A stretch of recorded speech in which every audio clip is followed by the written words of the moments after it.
Hey YouTube, my name is Sven, welcome to the Metal Foundry. It is the end of the year and famously we all make our little lists with all our favorites and all the good things and bad things that happen to us. So I will jump on the same bandwagon and I will tell you in this video a bit more about my favorite releases and my best discoveries that I made in the year 2021.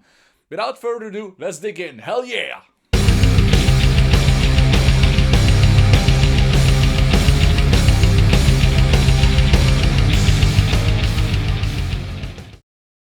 In this video I want to tell you more about my favorite releases and my best discoveries that I made this year in metal music. It's been a special year for everybody. We have been locked up some part of the year. We haven't been able to see that many shows. We haven't been able to see that many bands live, but nevertheless a lot of bands took the time to release new music. And yeah, what of kind of releases actually. It's been quite interesting, and I've been blown away several times by multiple bands. So the list that I'm going to tell you now and show you now is just my personal favorite list. We know any order. It would be even more difficult for me to rank them from 1 to 10 or from 10 to 1. So just disregard the order in which I put them. I just want to share with you my favorite releases of the year. The first one I want to tell you more about is Castellum by Slaughter to Prevail. Before that album, I didn't really know anything about that band. I just discovered them because one of their videos went viral. I believe it was Baba Yaga. So the Baba Yaga video went viral, and that's the first time when I came in contact with Alex Terrible, who is a magnificent vocalist. I really look up to them. It's amazing what he does with his voice and the sheer aggression they put in their songs. Yeah, Russian Slipknot on steroids. That's how I would describe them. Wow. There are a lot of songs on this album that I really like, but there are two songs that I like in particular, which is Baba Yaga and Bratva. These two songs are by far my favorites. There are a lot of other brilliant songs on that album, but yeah, those two really do it for me. Wow, what an album and what a vocalist. The second release I want to tell you more about is not a full album, it's an EP. And it's also a deathcore album, like the first one. So the second release I want to tell you more about is the EP And I Return to Nothingness by Lorna Shore. Wow. I mean, with the song, we did the first song to the Hellfire with one of the best breakdowns ever. The way that Will Ramos is spitting his guts out in the end of the song, it's absolutely amazing. I discovered other songs of the same band as well. There was a bit of controversy with the previous singer. I didn't want to go into many details about that one. That's all in the past. The thing that really matters is the present and the future. And yeah, with Will Ramos, they really found the vocalist that they really needed, in my opinion. He is really a sweet guy, as I've seen this in the videos. He made also amazing one-take vocal covers or vocal sing-through, play-through videos. My favorite song on that release is, of course, To the Hellfire, but everything else is just as amazing. 2021 was also a year with bands, older bands releasing new music as well. One of my favorites in this department is Fear Factory with Aggression Continuum. Dino Cazares and the guys are back with a vengeance. Fortunately, a lot of controversy as well. Burton C. Bell left the band before they released the album. His voice still is on record because they recorded the vocals in 2017, but still, old school Fear Factory, really love it. The next release I want to tell you more about is a band that's still very young. They have a bright future ahead if you ask me. It's Tetrarch. Tetrarch is a new metal band from USA. They have two great guitar players with them, Josh and Diamond, and I discovered them for the very first time when I was watching the release of the new ESP lineup at the beginning of the year. Diamond played an instrumental version of the song I'm Not Right, which is on the release Unstable of this year. Nu metal is a very special music genre for me. I really grew up with them. A lot of backlash toward the genre, but for me they really combine the best out of the nu metal genre, which is very big guitar riffs, very bombastic, very catchy riffs, catchy vocals, catchy lyrics. Yeah, absolutely love the song I'm Not Right. The way they use the whammy pedal gives a very big Korn vibe to me.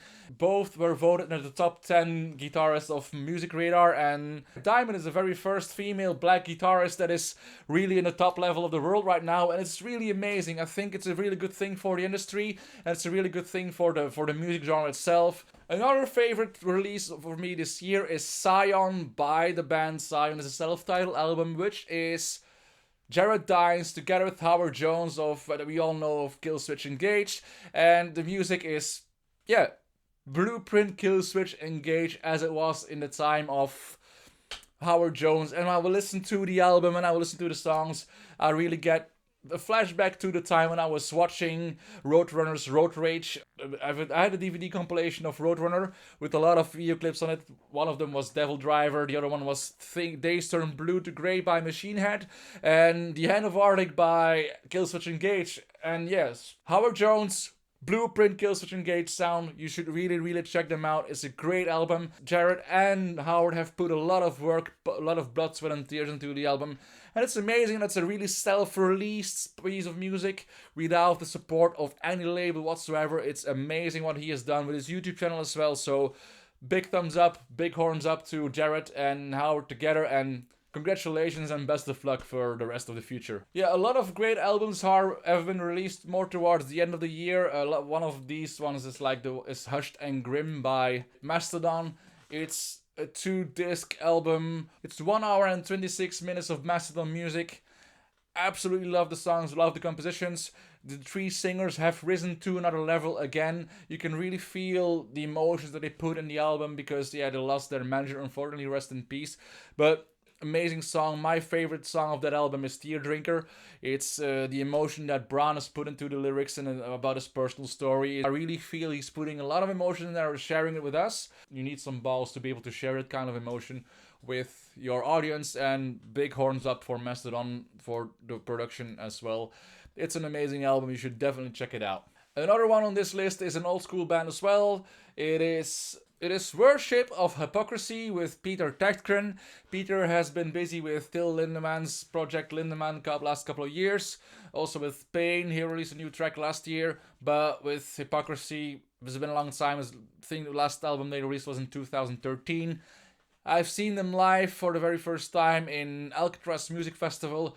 Absolutely love the sound that they had. It's a brilliant band to see them live. And then, yeah, Peter is just a musical genius. The favorite track of the album for me is Chemical Whore. It's a brilliant song. You should really check the album out.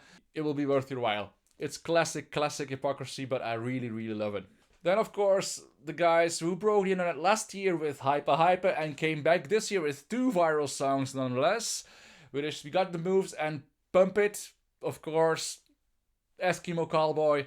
Wow. Before, it really sounded like a gimmick to me the first time when I heard Hyper, but it's so goddamn catchy and I just so like him so much. The vibe they're really putting out on the music.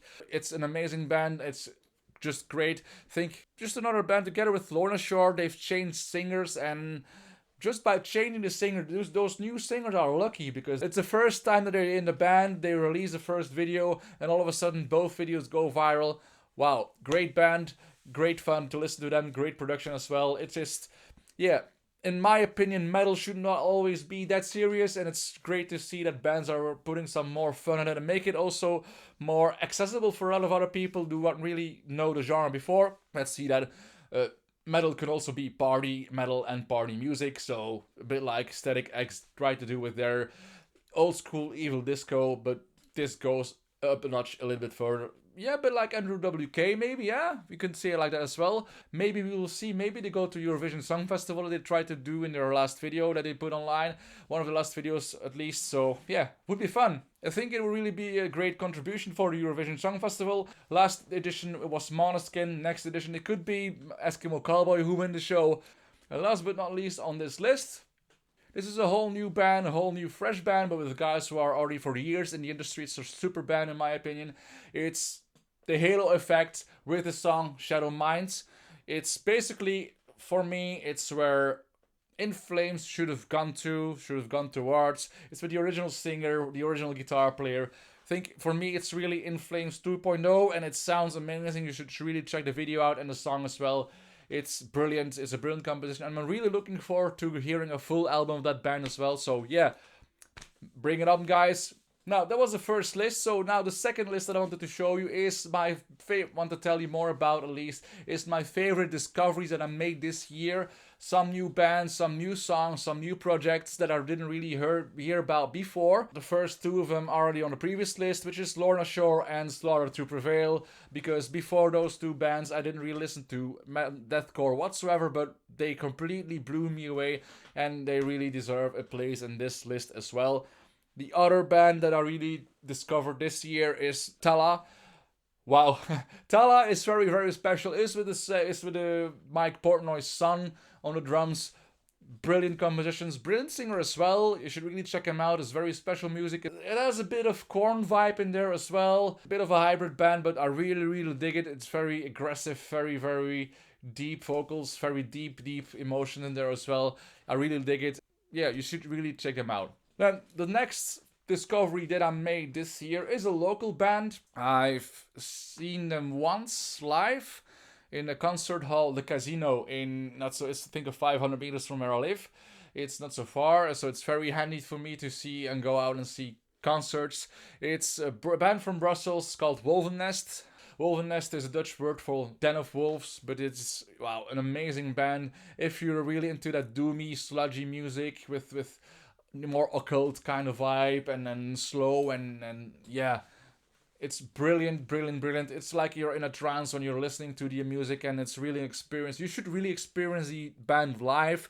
They sound great on album. They've released 2 albums this year. One of them is Temple, which is already sold out on vinyl, and the other one is Ritual 2020, which is a recording of 2020 in the AB concert hall in Brussels. It's an amazing production, sounds great, and you're really in a trance when you listen to the music. You should really check them out. Great artists, and yeah, if you're into that kind of music, it's a good discovery for you as well. Of course, I will put all the links of these releases in the description box. And then last but not least on my favorite discovery list is the Totemist. The Totemist is the project of Rabia Massad. Rabia is the guitar player that we all know from the videos with Endertons. He was working with Rob Chapman. He was playing with Dorje as well. He is also the guitarist with Frog Leap Studios Live. He's an amazing YouTuber as well. He's an amazing guitarist, and I really like the vibe he's putting out in his music and so on. And with the songs like Don't Kick It and DHW, it's completely instrumental. But if you're a guitarist like me, you would really dig that music. It's rocking. It's pumping. Yeah. I can listen to it again and again and again. So yeah, you should really check the Totemist. I will put a link into the description box below as well. That was all from me this week. So if you like this video, give it a thumbs up. And if you like the content that I'm creating on this channel and want to help me grow my channel, please subscribe and click the notification bell to be notified whenever I upload a new video, which will be every single week. I wish you all the best. I wish you happy holidays. Try to make the best of it and look after each other. Stay safe, stay healthy, and I'll see you in the next video. My name is Sven, and you are watching the Metal Foundry. Bye bye.